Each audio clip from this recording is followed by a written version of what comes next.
పెద్దపల్లి జిల్లా మంతని మండలం సూరయ్యపల్లిలో గ్రామ రైతులు వర్షం కోసం కప్పతల్లి ఆటలాడారు. హనుమాన్ దేవాలయంలో 108 బిందెలతో జలాభిషేకం చేసి కప్పతల్లి ఆటలు ఆడారు. ఆగస్టు 2వ వారం వచ్చిన ఆశించిన మేర వర్షాలు సమృద్ధిగా కురవకపోవడంతో పంటలను కాపాడుకునేందుకు అన్నదాతలు భగీరథ ప్రయత్నాలు చేస్తున్నారు. రోకలికి చుట్టిన తడి బట్టలో కప్పలను పెట్టుకొని డప్పు చప్పుళ్లతో గ్రామంలో అన్ని వీధులు తిరుగుతూ ప్రత్యేక పూజలు చేశారు. అనాదిగా వస్తున్న ఈ ఆచారాన్ని పాటించడం ద్వారా వరుణ దేవుని అనుగ్రహం లభించి సమృద్ధిగా వర్షాలు కురుస్తాయని నమ్ముతున్నారు రైతులు.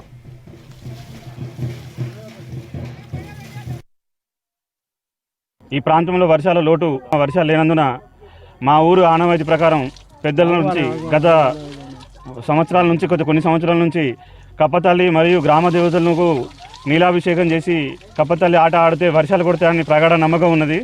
దానిలో భాగంగా ఈరోజు సూర్యాపల్లి గ్రామంలో మా అన్నదమ్ములు అక్కయ్యలందరూ గ్రామ ప్రజలందరూ కలిసి హనుమాన్ దేవునికి 108 నీళ్ళతో అభిషేకం చేసి ఆ తర్వాత గ్రామ దేవతలైన మహాలక్ష్మికి భూలక్ష్మికి ఊరు దేవతలైన పోచమ్మలకు నీలాభిషేకం చేయడం జరిగింది.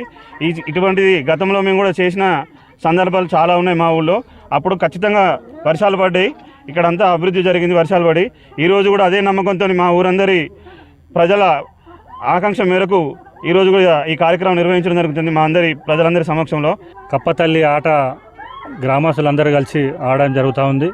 అందులో భాగంగా ఈరోజు డప్పు సాంప్రదాయాలతో మహిళలు అన్నదమ్ములు అక్క చెల్లెలు అందరూ కలిసి కూడా హనుమాన్ దేవాలయంలో 108 బిందెల నీలాభిషేకం గ్రామ దేవతల అన్నిటికి కూడా నీలాభిషేకం చేసి ఈరోజు గ్రామస్తులందరూ కూడా సాంప్రదాయంలో భాగంగా అందరూ ప్రతి ఒక్కరూ వచ్చి ఈ సాంప్రదాయాన్ని కొనసాగిస్తూ ఉన్నారు. గతంలో కూడా మేము మా గ్రామస్తులందరితో కలిసి చేసినప్పుడు కూడా మంచి వర్షాలు పడ్డాయి.